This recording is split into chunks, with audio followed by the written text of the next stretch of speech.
We've told you about the massive water leak in Harristown. Now work on the leak is expected to start this morning.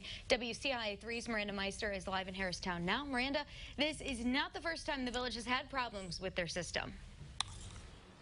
It's not, Christy. Back in 2016, we reported on repairs that needed done to the water treatment plant here in Harristown. Back then, there was talk of a water co-op between Illiopolis and a few of the other surrounding towns. But it's not clear if that ever happened. Now the village is losing between 15 and 30,000 gallons a day because of a connection that's broken between two pipes that are underground leading to the water tower. Repairs on the broken pipes are scheduled to begin this morning, so the water to 25 homes on West Main Street and Western Avenue will be shut off until it's fixed, and that begins at 8 this morning. They will also be under a boil order until Monday evening. The rest of the village will be getting water from Decatur, so water pressure will be low. The mayor says that they hope to have these repairs done by the end of the day, and the people that I've talked to that live in the area say they're just wanting it fixed so they can have their quality water back. Reporting live in Harristown, Miranda Meister, WCIA3, your local news leader. Welcome back, everyone. So it's going to be a comfortable start, maybe even a little bit of a cool start. You saw Miranda out there with more of a light jacket on. I wouldn't be surprised if some of us felt that way. It's going to be nicer, though, into the afternoon with temperatures warming up around the 80-degree mark, still keeping the humidity low, seeing a lot of sunshine, no worries about rain, and especially as you look at the sky right now, you don't see hardly a cloud in the sky. So it's going to be another sunny and dry afternoon with high pressure still in control. How cool is it outside? Well, we're seeing a lot of 50s, mid-50s in Springfield and in Champaign, holding on to the upper 50s in Effingham, some 60s farther to the west, actually a little warmer in Columbia at 68, St. Louis at 67, and sitting at 59 in Bloomington and 61 in Indianapolis.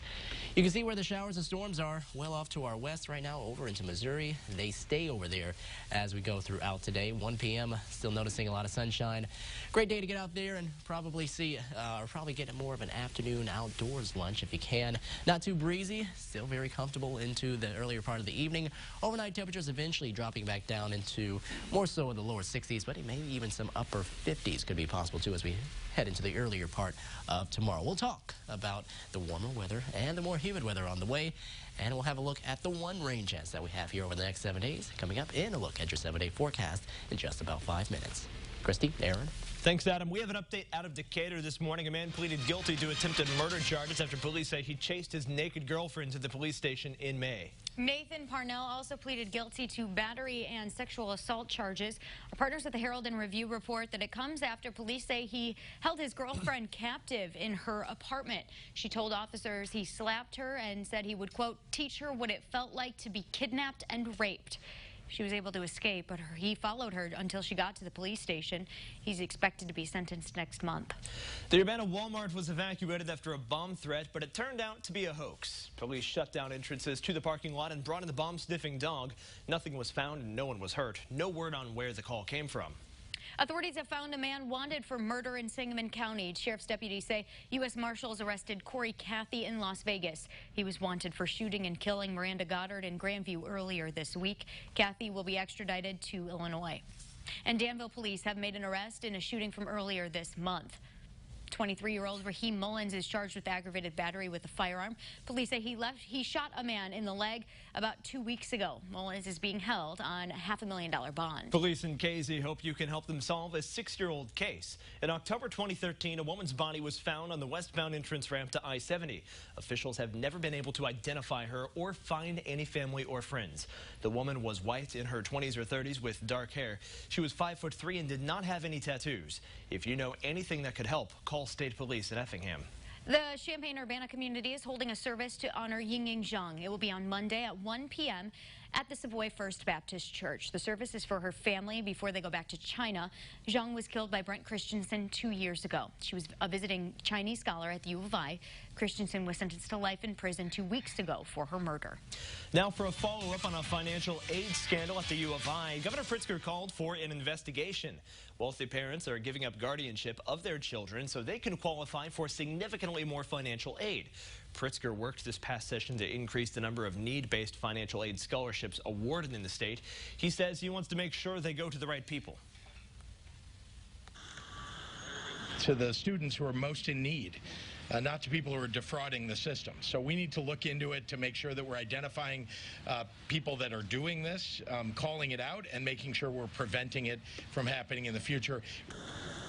Pritzker says the first step is to identify the people doing this. Then he wants to figure out how prevalent and widespread the problem is in Illinois. The deadline has passed for developers to get their plans in for building a casino in Danville.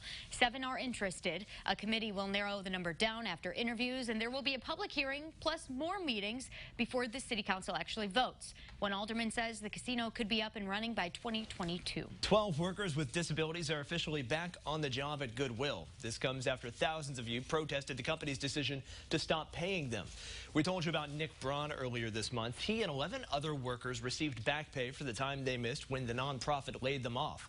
Donations dipped during that time. Braun says he hopes that changes now. He was welcomed back by customers and coworkers. Give me hugs and tell me thank you and all this and that. They were just happy that they got their jobs back, and they were thanking me and saying what a hero I am. So, you know, I was glad to do that for them. The president of the local chain of thrift stores who defended the decision to fire those workers is no longer in that position. An interim president took her place. Lawmakers still want to know more about how much the organization pays workers with disabilities and how much it pays executives.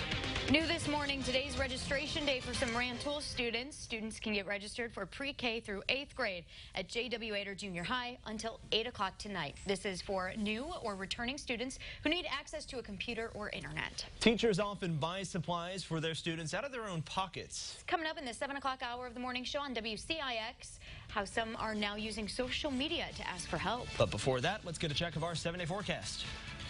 Still looking like it's going to be a sunny day. We're going to repeat yesterday's forecast pretty much today as we top off at 83. 85 tomorrow for our town, Cerro Gordo.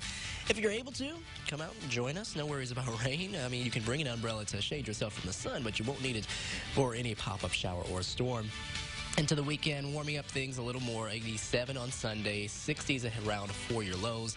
Watching for at least a small rain chance as we head into next Wednesday, as highs will be around the upper 80s and the lower 90s.